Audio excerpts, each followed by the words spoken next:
Welcome back to another reading and correcting with me, Kindar, the Tiger Writes, and Ty, the Tiger Supervisor. This is where I read a chapter from one of my stories and correct it as I go. If you want to listen to these live, it's every Tuesday morning, 8 a.m. Eastern Time on Twitch. And if you are looking to support me, that is on my Patreon. Today we are doing chapter 40 of The World Which Is. Waking up's harder than it's been in a while.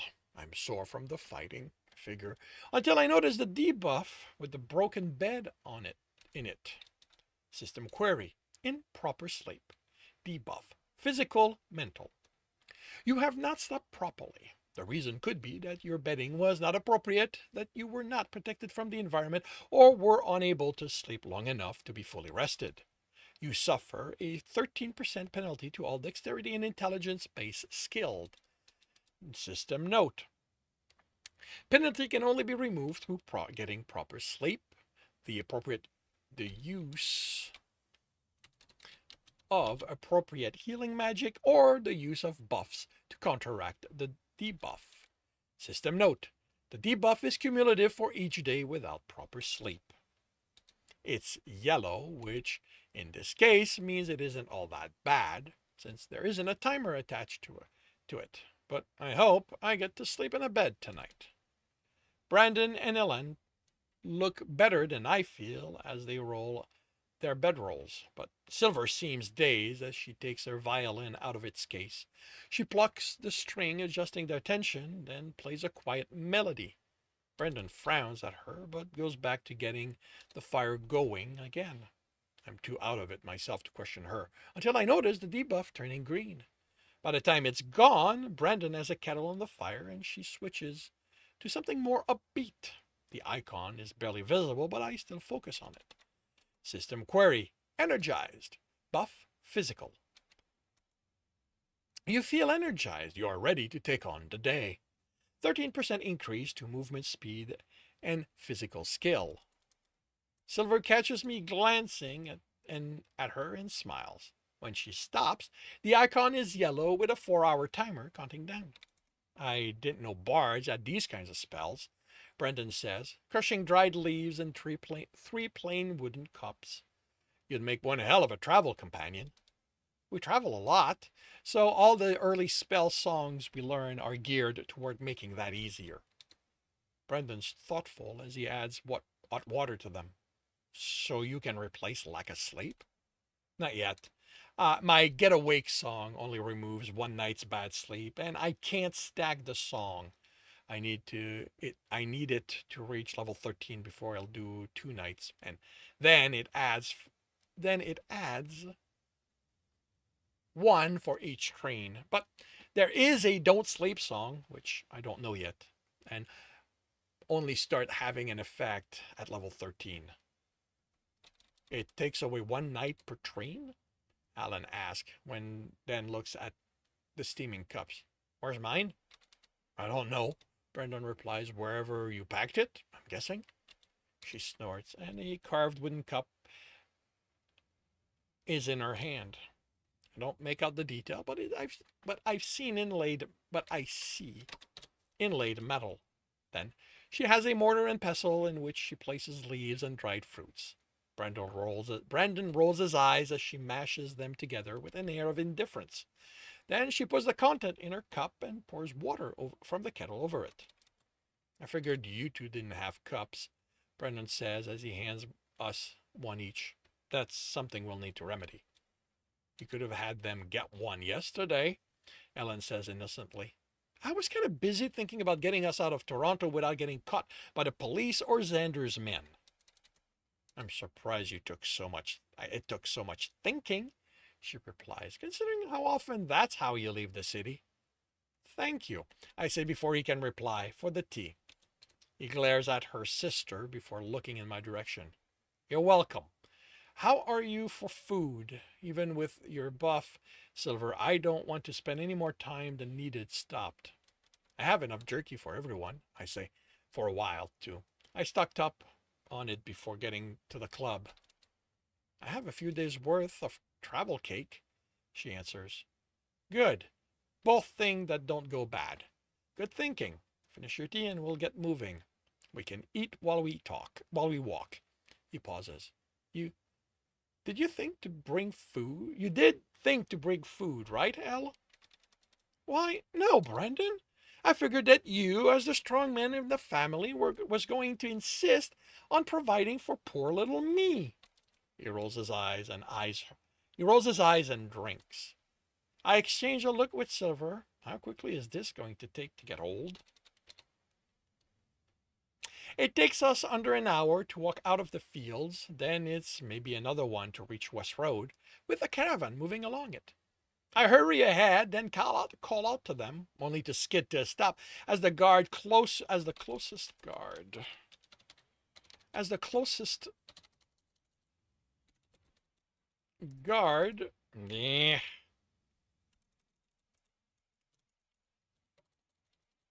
turns, hand on her sword, and doesn't look happy to see me.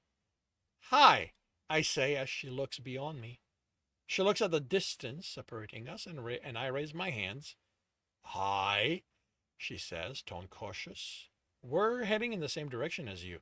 I was wondering if we could travel together. We don't take passengers once we leave the market. I, I was just thinking of walking next to. I step back as she pulls her sword a few centimeters. I told you, Dennis, Brenda says. Caravans don't let people join them once they leave. Too dangerous. We're not dangerous, I protest. I'm pretty sure every brigand on the road will claim the same thing, he replies. Come on, with the buff we have, we can make better time on our own anyway. He taps his forehead as he nods to her and heads alongside the cart, his pace faster than them. Each guard we encounter looks at us warily with a hand on their sword and one on a pistol. Ellen pulls me when I end up staring at it long enough, the man's expression turns suspicious. It isn't polite to stare, she tells me. I know that, but it's not every day you see a pistol. I mean, the only places I've seen one before are in Base's movie. He has stories about them. They were more prevalent in the early days of the system, but over the years, making them and the bullets became tougher without the machines of before, so they aren't common anymore. We take a break when the buff expires, just long enough to have more tea, then Silver applies it again, and we are, and then we're on the move. We need another one before we reach the rest point and the inn there. This doesn't look good. Brandon grumbles at the carts on the vast expanse of terrain between the inn and the road. Maybe they're staying with their cart, I offer. Some definitely will, but that's 2 caravans worth of carts. You might be stuck sleeping in the barn, hell. I'm okay with sleeping there, I say so she won't feel pushed out. I'd prefer a bed, Silver says, but I'll take anything that isn't the ground. I look at Brandon and he gives me this bewildered expression in return. Ellen snickers, then laughs. Yes, Brandon. Why don't you also do the gallant thing and make sure we aren't the only ones suffering? I rough it as much as anyone else, he replies, but only when there's no one there for you to sweet talk into sharing their bed with you, right? Yeah, she asks, don't mocking. How about we start by asking the innkeeper? I offer. Maybe we'll get lucky and there's still a room available. Brandon glares at his sister, then turns and heads for the inn. The building is big. I mean, larger than any I've seen, and the construction's all brick. It's 3 stories tall, and the roof isn't wood or clay shingles, it's metal. And I realize the building might be from before the system. If it is, I'm impressed with the work that went into maintaining it. From the story base told me, the buildings back then had a lot of parts that needed machines that no longer exist to be repaired. As soon as Brendan pulls the door open, I can't hear myself think. There's a song going on, and a lot of people are singing. Something about going home by the snippet I make out. Silver winces a lot as people go off key more often than not. Uh, the room is large. I can barely make out the back wall, but it's so crowded, Brandon has to push people out of the way for us to make it to the counter, where the singing is suddenly a lot quieter. Before you ask, the woman behind the bar says, "No, you can't hang out here. This is just getting this is just for getting service. They should quiet down soon enough." "My dear lady," Brennan says, smiling, "I had no intention of interfering with your business. Although you are making offering to help. You, yeah, I had no intention of interfering with your business. Although you are making offering to help you highly difficult to resist." She snorts good-naturedly. "Buddy, do you have any idea how many try a line like that on me just so they won't have their eardrums burst?"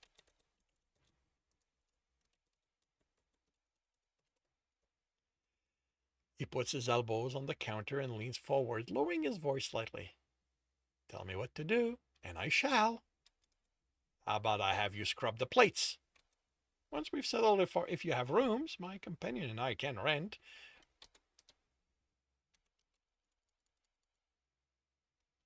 Once we settle if you have rooms, my companion and I can rent, point me to them."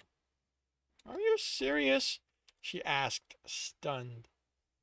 "My lady, I am a great many things. What I am not is in the habit of disappointing a fine lady such as yourself." "He's got himself a room," Ellen mutters, softly annoyed, "even if we don't." The woman looks us over, then at Brendan. "I can't spare much. Had a runner get here not long before you, letting me know there's another caravan that's going to be here after dark. Then, if it's the barn for us, so be. It's not going to be the barn. I can spare you a room, but it only has one bed. There is floor space." "I'm okay with the floor," I say. What about it, Elle?" Brennan asks. "Will you cede the bed to Silver, considering she's responsible for us making it here before the caravan?" "I'm okay with sharing," Silver hurries to say. "Will I even fit?" Ellen asks. "We get enough tall folks that we have beds for them," the innkeeper answers. "It's long enough for you. You'll It'll be 150. My lady," Brandon says, but she has a finger on his lips. "That's already contingent on you scrubbing the plates. When the caravan gets here, I'll be able to ask a double that for it. So don't push your luck." He moves the hand away gently and kisses the top of it, as my lady says. I'm surprised it took this long, considering how forward Brandon's been, but she blushes. There is a system exchange between them. Then he leads us to the stairs and up them. From there, from there, I see that the entire ground floor is one room with columns among the tables, and that they are all occupied. All right, that doesn't quite work because it implies the columns are occupied. That, you know what? I can't. Columns among tables that are all occupied. All right, cool. I can't imagine more people fitting. I can't imagine fitting in there. The room is at the end of the hall, and, as the innkeeper said, there's plenty of floor space, with only a bed, the length of the wall, the length of the left wall taking some of it. The singing stopped, but the din of conversation makes it through the floor. "Okay," Brenda said, slapping his hand together. "You get comfortable. I have an appointment with plates." "Is it okay if I mingle in the dining room?" Silver asked. "I'm sure they'll have stories to tell." Brandon considers her, then me. "Okay." Just so we're clear, I don't expect you to stay locked in the room. The door will only open for us so you can come and go as you please. Inns are a safe place, so nothing bad should happen. Don't get careless, because that's not system enforced. Just that people know better than to piss off the rare place where they can get out of the wild. But, okay. Don't get careless, because that's not system enforced. It's just that people know better than to piss off the rare place where they can get out of the wild. But there's still idiots out there. Leave valuables in here, and if you need to leave the inn, let me or Elle know. Otherwise, enjoy the evening. He grins. I certainly will. And that concludes chapter 40 of The World Which Is. If you are enjoying this, please leave a like. If you want to know when the next chapter is going to be up, subscribe and hit the bell. If you want to read the story, it is up for free on Railroad. If you want to read ahead of that and support me in the process, that is on my Patreon, where you can get access to advanced chapters. We're about 10 chapters ahead. Yeah. And if you want to listen to these live, it's every Tuesday morning, 8 a.m. Eastern Time on Twitch. The links are in the notes, and with that, I shall wish you a good day.